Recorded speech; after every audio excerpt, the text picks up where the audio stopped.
Hello mga kabibig! Welcome back sa ating bagong YouTube channel. Ito ang pinakamaingay na YouTuber sa balat na YouTube. Ako si Kabibig, maglebak-lebak na ta. Happy Easter sa lahat ng ating mga ka-OFW dyan at ating mga kalebak-lebak sa Philippines and all over the world. Ito na, grabe ang pasabog ni Attorney Glenn Chong mga kabibig. Kung pasabog man ang Easter Sunday nyo, mas pasabog itong pasabog ni Attorney Glenn Chong kung saan isang kandidato nagbayad ng 2 billion pesos sa COMELEC para manalo. Pero sabi ng COMELEC mga kabibig, ay hindi na pwede kasi meron silang set of winners. Meron na daw nakalinya kung sino ang manalo.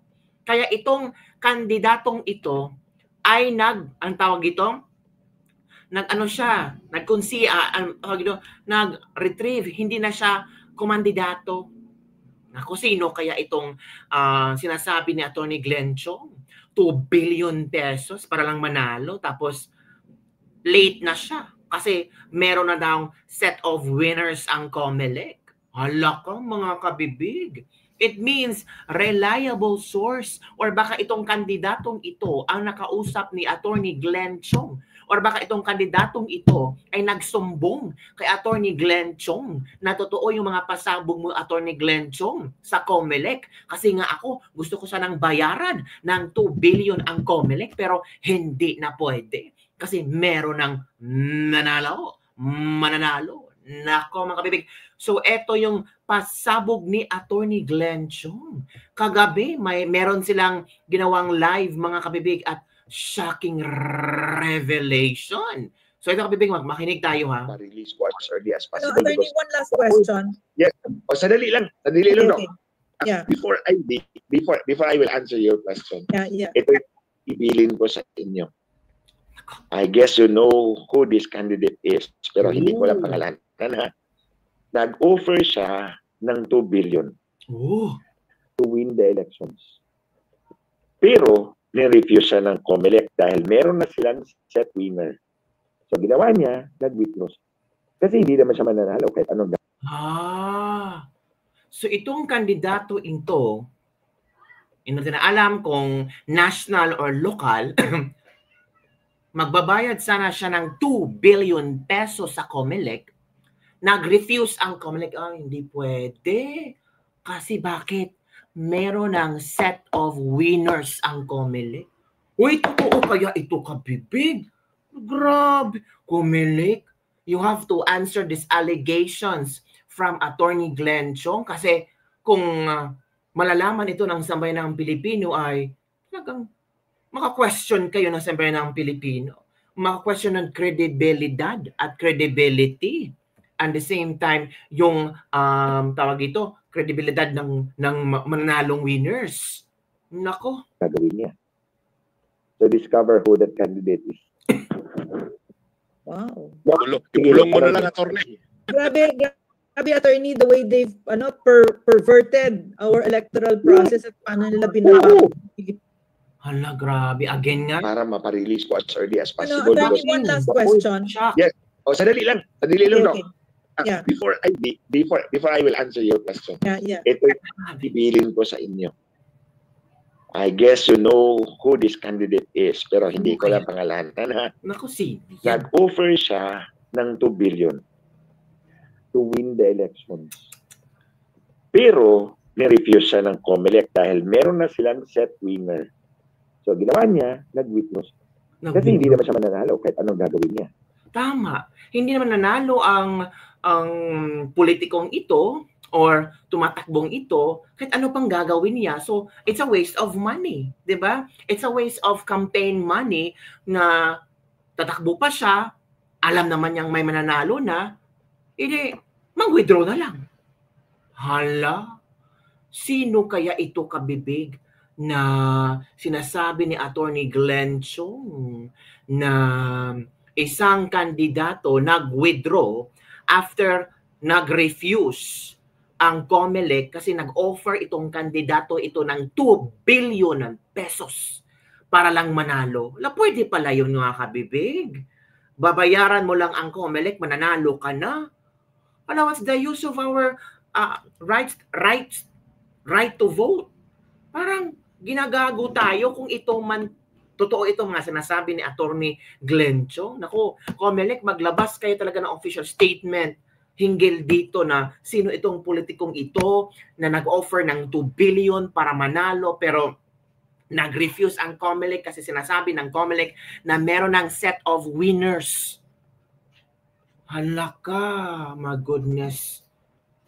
Pero hindi pa tayo maniniwala, kabibig ha. Kailangan pa natin ng official statement from the Comelec. Pero sabi namin ibang netizen, hindi maniniwala ka dyan.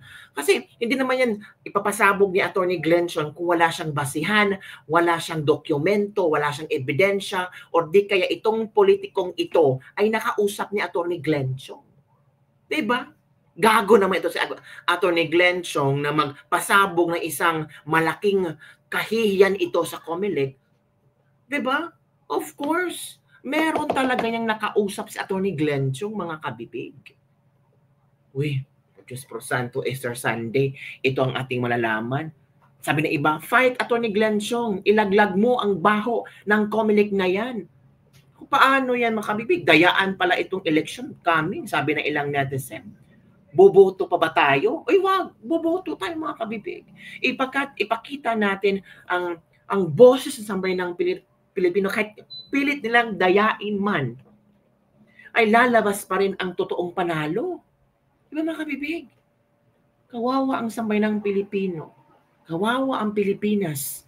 Kung ganito ang klaseng pamumuno, ganito ang klaseng stilo, itong pasabog ni Attorney Glenchon, nakakahiya. So, meron pang mga mga pasabog si Attorney Glenchon, panoorin natin mga kabibiga. Kagabi kasi nag-usap-usap sila, ito yung kabibig ha. And na-shock tayo sa mga revelasyon nila. Let's listen mga kabibig. Na yung resibo, may QR code yan sa baba. Resibo ha. At then yung makina, may camera yan sa harap mo, sa baba.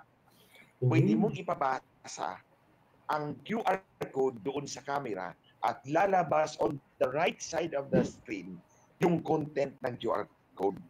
Ito ang original na intensyon ng Comelec nung pinasa nila ang Resolution 11076. Ang Resolution 11076 is the general instruction to the Board of Election Inspectors promulgated on October 30, 2024. So malayo pang eleksyon. So ang sabi doon sa Resolution 11076, ang QR code na nasa resibo, itapat mo sa camera at lalabas yung content ng QR code doon sa right side of the screen. So, ito yung demonstrate ni George Garcia. Tulad ng sinabi ni DJ Yui, nagbabago ang mga sinasabi ni George Garcia. On January 21, 2025, nag-promulgate ng amendatory resolution ng Comelec, 11098. Anong sinabi ng 11098? Hindi mo na pwedeng gawin ang verification ng QR code doon sa camera. Wala na. Hindi mo na mabi-verify.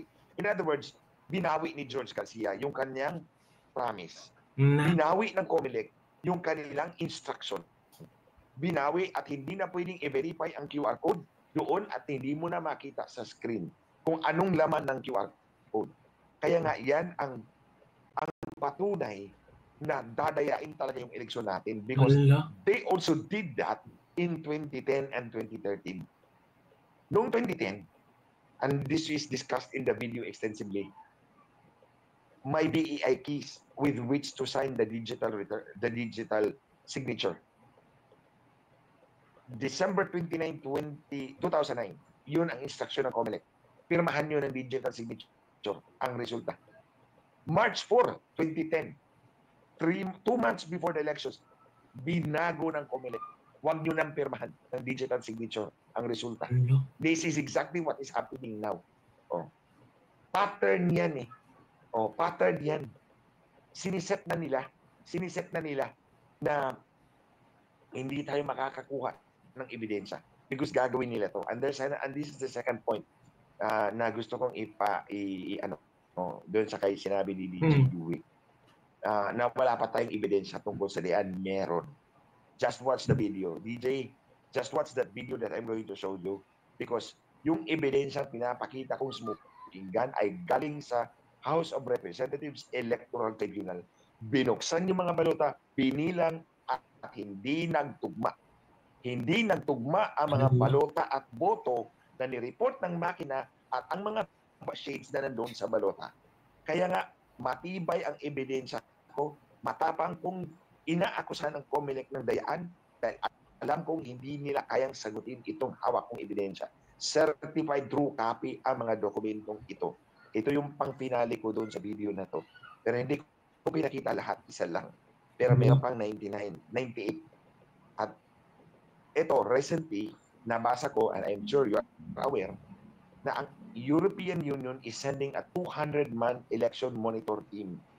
Yes. And mind you, Doc, ang sinabi on invitation of the Philippine government. So, sino nag-imbita? Ang COMELEC.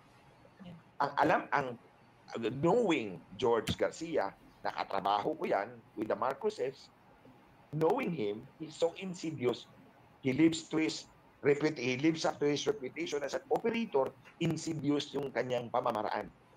Ang ginawa niya, ang gagawin niya dyan, inimbita niya ang EU, mag-set up ng monitor team para gamitin yung deodorant. Walang daya kasi minonitor ng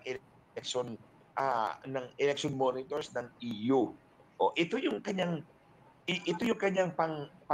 kumbaga, ano ba yun? Deodorant niya. I-deodorize niya yung daya with this, using the EU. So, habang tayo mga kababayan, you do your share, I will do my share to neutralize this. Susulat ako kay Ursula von der Leyen, yung president ng EU, at yung ambassador ng EU to Manila, and the head of parliament ng EU, to tell them na ito yung daya na ginawa ng COMELEC. So, I will present this to you as part of your duties of election monitoring. Kung hindi nyo ako pagbigyan, ibig sabihin, biased kayo. So, in-neutralize natin sila. They have to hear me para magamit nila fully yung EU monitor na fair and partial. Pag hindi nila ako pinakinggan, ay, ibig sabihin, magkakonsabo kayo. So, hindi nila magagamit as deodorant yung EU monitor. Yun ang taktika ko dyan. Susulatan ko, mag-present ako sa kanila. Okay, busisiin nyo tong ebidensya na to. Kasi sigurado naman ako hindi nila ako mababasag dyan eh. Sigurado ako. Kahit pa 200 pa yung monitor na yan. That's why I'm going there. I'm going to present this evidence to you. Busisiin nyo, questioning nyo ako, kilatisin nyo ako, and then that should be part of the monitoring. Sige, tingnan natin. Question, right? Attorney Glenn. Yes, opo. Attorney Glenn, salamat dyan sa sinabi mo kasi nakita ko din yan, parang may grupo din dyan sa mga IT expert. Yun nga, yung di ba kasama yung lags na ilan yung boto na pumasok. Kasama ba yan dyan sa okay, salamat. Abangan ko yan. Yeah, Attorney Dr. Rain, go ahead. Attorney Glenn. So, itong mga EU, ano yung credibility nila? Magkakakonsyaba ba sila? Matagal nila nandito. So, that's one question. And then number two, how credible are they? Bakit sila pumayag dito? I think they are using the EU unwittingly. Hindi alam ng EU. Okay. Hindi alam ng EU. Kaya nga sabi ko sa iyo, George Garcia works so insidiously. Tingnan mo, ang Facebook. Hindi niya kaya ang Facebook bayaran para sumunod sa kagustuhan niya. Anong ginawa? Inawardan ng COMELEC last year ang Facebook. Anong patunay ko? Si Dr. Franco, yung kalbo, doon sa TRICOM, paudit yung sinabi. Inaward kami ng COMELEC to maintain election integrity o kaya sumusunod pa ng dikta ng COMELEC. Tanggalin mo si Respisyo, tanggalin mo si Glenjo. That's how he works. Insidious. So attorney, the EU, yung presensya ng EU na nandyan, it can work in our favor if we are united and we show them, yung katulad na kasi sinasabi mo, magbumoto tayo. So in the face of all this, yung mga whatever Lisa Marcos, etc. Di ba yung pangdaraya nila? The EU is there, and if you say that it is unwitting, hindi nila alam, we can work with them and we can pressure them. Yes. That's Right? why exactly I'm writing the EU ambassador, the president of the EU, si Ursula von der Leyen, tapos yung EU head ng parliament, para may pressure sa kanila na, kausapin niyo to si Glencho para mag-present to ng ebidensya sa inyo. Para makita nila, pakita ko, ito yung role nila, pwedeng mag-verify, tapos ngayon hindi na pwede. So anong ibig sabihin doon? In other words, hindi lang si COMELEC ang pwedeng mag-present sa kanila. Kailangan ma-hear nila yung side natin with evidence to both. So attorney what I'm seeing, maganda to, napakaganda. Kasi yung mga gobyerno na hinihinga ng asylum, no, kahit yung mga nandito, yung mga nakilala ko, no, yung mga ministers, alam nila kung anong ginawa ni Marcos kay PRRD. So bulok na bulok ang tingin nila kasi talagang nagugulat sila na a government will surrender their own citizens to the ICC without going through a judicial process. Hindi man lang tayo members, one after the other, we're not even a member state.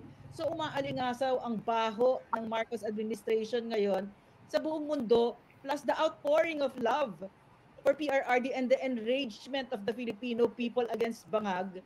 Plus it's now showing in the surveys na bumubulusok siya. Therefore, maganda ito. Please, magdaya kayo para talagang makita ng buong mundo. Tama. Kaya nga, Perfect. gusto nilang dayain yung eleksyon para ipakita sa mundo na wala actually power si President Duterte and that they were right all along surrendering him to the ICC so that their narrative will prevail. Ang atin naman is to show na nandadaya yan. Kasi mandadaya yan. Correct. That's why we need to neutralize the EU kasi gagamitin nga nilang deodorant unwittingly. So the only way to do this is for the EU, pinaalam namin sa inyo that there is a different view, that there is cheating. How do you spot cheating? Kung ayaw nyo kaming pakinggan, edi konsabo kayo. So whatever the EU says afterwards, wala nang value. Kasi nakasulat tayo na we forewarned them.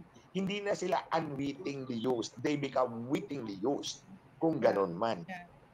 Also parang it would be so incredible that someone, a president like that, na bumulusok ang trust and approval ratings na historical lows never before seen. Suddenly, mga kandidato niya mananalo. So whatever it is, no, when they cheat, no, when they will forge on with their plans, which I'm pretty sure they will, kasi kakapal ng mga mukha nito dire-diretso lang, di ba? Plus, so posibleng manalo ang alyansa. The drug addiction diba? Factor is all involved here with their judgment, their perception, their decision making. So they will forge on, but they will forge on at their own risk, di ba? Sobrang talo sila dito, lalo't pag tayo nagkakaisang Pilipino like never before. So, ang kinagagawin natin is to make sure that dadayaan is discovered and it is blatant para mawala na talaga ng credibility si Marcos. And it might be easier for him to fall. Kasi attorney, in order for them to pull this off, no, he's highly hated by the Filipino people right now. So in order for them to pull this off na mananalo pa ang mga kandidato niya, the cheating has to be very blatant. Diba? Yes, so of course. Sabi natin na bumoto kayo kasi ang paniniwala ko kasi, attorney, no, ang elections, hindi lang naman yan yung pag-cast ng vote, kundi sa pagbilang at saka sa pag-declare ng winner. Diba? Isang buong proseso yon. So, yan, dyan natin sila, lalo't pag nagkakaisa tayo, dyan natin sila mahuhuli. No? Doc, may add ko lang din kay DJ Joey. Sir, itong sa 2019 elections, electoral protest po ito. Kinuha talaga ng House of Representatives Electoral Tribunal yung 100 ballot boxes at dinala dito sa Quezon City. Anong binuksan po nila, hindi nagtutugma yung 199. Yung isa hindi kasi nabuksan kasi basa. So, hindi na binuksan. Yung 99 machines, binuksan yun. Alam nyo, yung natalong kandidato binawasan ng 13,000 plus votes ng 99 machines. Yung nanalo dinagdagan ng 7,800 votes. Grabe. Which is not supported by ballots, actual ballots. Example, sa isang presinto, sabi ng makina 300 ang boto ng nanalo. Pero ang balota 125 lamang. Saan humugot ang boto yung makina? Walang balota to support. Kaya nga, kompleto, sigurado akong hindi talaga ito masasagot ng COMELEC. Kaya I'm very sure about it. Nakuha ko lang tong ebidensya na to dahil technical consultant ako ng protestant nung tinalong kandidato. So, may kopya ako noon. I worked with him for 6 years. Kaya, may copy ko, and all of these are certified through copy. And then, eto, I will not stay long lang because I will have to review the video now para maparelease ko as early as possible. Attorney, one last question. Yes. O, sadali lang. Sadali lang, Doc. Yeah. Before I will answer your question. Yeah. Ito na yun. Sa inyo. I guess you know who this candidate is, pero hindi ko lang pangalanan, ha. Nag-offer siya ng 2 billion to win the elections. Pero, ni-refuse siya ng COMELEC dahil meron na silang set winner. So, ginawa niya, nag-withdraw siya. Kasi hindi naman siya mananalo kahit anong gagawin niya. So, discover who the candidate is. Wow. Ibulong mo na lang, attorney.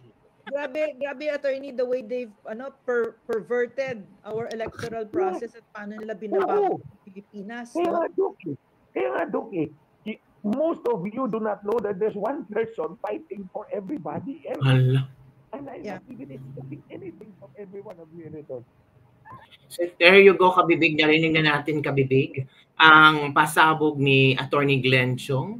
So sana manalangin tayo na kung meron mang dayaan, sana mananalo pa rin ang boses ng sambayanang Pilipino. Sana makonsensya sila.